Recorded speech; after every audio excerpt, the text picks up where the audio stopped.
With us on this Monday, I'm Shannon Newth. Tim McGonigal is off today. First at 5:30, the search continues for an 8-year-old girl who disappeared last night into the river at Headwaters State Park near Three Forks. MTN's Judy Slate spent much of the day there and has the latest on what's now being called a recovery mission. Search and rescue crews have been out here since daybreak. Now the girl disappeared just beyond that bend you see behind me, the confluence of the Madison and Jefferson rivers. Yeah, we have a lot of experience, unfortunately, with this area with people going into the water. A lot of undertow, that's a lot of current, that's a lot of channels that we have to check, a lot of deep holes. The girl slipped on these rocks and disappeared into the water Sunday night around 7. She was with her mother and other siblings. You know, it doesn't take long with this river and the current to get out of reach. Crews searched for a few hours last night and resumed the search this morning, with 20 to 30 people looking on the water and from the air. The main idea is to have boats with divers, so if we see something, divers can go in the water and have a bird above coordinating with the people in the boats to be able to, if they see something, they can have a boat go over and check it out. I'm told searchers may get lucky and find the girl soon, but that it also could take days to find her, considering all the different channels out here there are to search. At Headwaters State Park, Judy Slate, MTN News. The American Red Cross has released its new emergency app that helps you be able to prepare for the worst. The customizable app gives users instant access to emergency contacts and disaster preparedness information all in one place with specified alert information for your area or areas of interest. The app also includes quizzes and disaster planning information to help make sure everyone in the family is ready.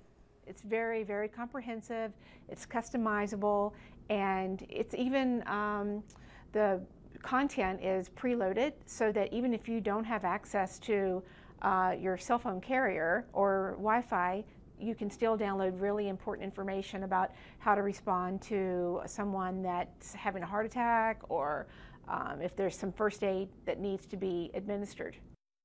That app is available for free in the App Store or on Google Play. Community and growth, both words described what turned out to be quite a year for Great Falls. We're learning more about the efforts to invest in the downtown area. The Downtown Development Partnership, it's an affiliate member of Montana's Main Street program, gathered data from 2014 to better understand how downtown Great Falls is doing in certain areas. And here's a breakdown of some of that information. Last year, volunteers invested 26,000 hours. More than $5 million was put towards renovating buildings. 22 new jobs were created and 18 new businesses either set up shop or move downtown. I think that it's great to see that people are reinvesting over the last 2 years $10 million right back into our downtown. We're creating new jobs, new businesses. People want to move into the downtown. There's housing here now. So I think it's exciting to see what's happening, what has happened, and I look forward to see what's going to happen here in the near future. I think great things are on the horizon. Just a few examples of some of those new businesses that opened just last year are the Dark Horse Wine Snug, Just Bounce, and a company called My Computer Geeks. Well, some of the big questions left for the Montana legislature will be in the hands of 6 lawmakers. Tomorrow, a joint House-Senate Conference Committee will hammer out a big part of the state's budget. On the panel from the Senate are Republicans Lou Jones of Conrad and Bob Keenan of Big Fork, Democrat Jim Keene of Butte. From the House are Republicans Nancy Balance of Hamilton, Ryan Osmundson of Buffalo, and Democrat Pat Noonan of Butte. Lawmakers have been in negotiations with the governor's office on how much the state should spend over the next few years. Governor Bullock was running in the Boston Marathon today, but he still has his hopes of early education initiative and funding that it could receive. Also still in the mix, the state pay plan and infrastructure spending. The conference committee might not meet until Wednesday. Some lawmakers say the entire legislative session could possibly wrap up on Friday or Saturday. The city of Missoula will soon find out just how much damage a highly anticipated book from a well-known author will bring.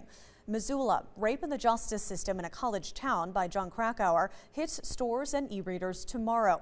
Its release comes more than 3 years after the community was rocked by a series of allegations centered around the University of Montana. The accusations, some involving members of the Grizzlies football team, would lead to the firing of UM's football coach and athletic director. There was also a high-profile trial that ended with the acquittal of star quarterback Jordan Johnson. After the allegations surfaced, the U.S. Department of Justice started a year-long investigation that led to a number of reforms at the Missoula Police Department, and the Missoula County Attorney's Office. Krakauer says his book tells the, quote, searing experiences of several of the victims and their treatment by university officials, police, and prosecutors as their cases were investigated. Some Missoula city officials say the book is not thoroughly researched and that Krakauer did not reach out to many of the people he criticizes. And many in the Missoula community are concerned the city's image will be tarnished, and some are questioning the accuracy of that book altogether. Attorney David Papoli, who represented Jordan Johnson during that 2013 rape trial, already read the book and is concerned about what's inside. MTN's Robbie Reynolds has more on the reaction. It's deceptive in what he leaves out. He only tells half of a story. Attorney David Paoli is just one of the subjects of author John Krakauer's new book, Missoula, Rape and the Justice System in a College Town, which will be released Tuesday morning. According to Paoli, who received an advance copy of the book, over 100 pages are dedicated to the trial of Jordan Johnson, a football player at the University of Montana who was acquitted of rape more than 2 years ago. Given that he had the entire transcript from the court reporter, that he was so selective in what he put in those pages to slant things. Mayor John Engen has not read the book yet, but he does understand Krakauer's main theme.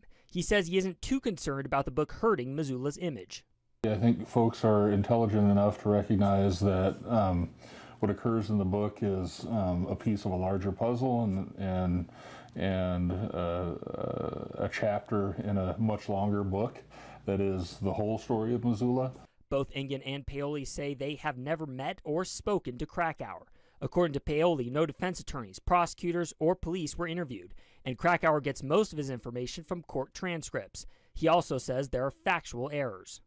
When he only interviews, discusses, and reports from one side, it leaves it extremely controversial. And his pattern has been to have to go back and revise and correct things, and that's what he's going to have to do here. Engen says he wants to use the book as a way to look at how the city could improve. And I hope it's something that we can read, reflect upon, and continue to make positive changes around. Reporting in Missoula, Robbie Reynolds, MTN News. Weather-wise, we couldn't ask for a better day in Great Falls, and there's still more to come. Meteorologist Mike Rollins joins us now. And Mike, pretty spectacular day for mid-April. Lots of folks were out soaking up the sunshine and enjoying the 60s today. Tomorrow, some of us will see 70. How long this all lasts in Storm Tracker weather.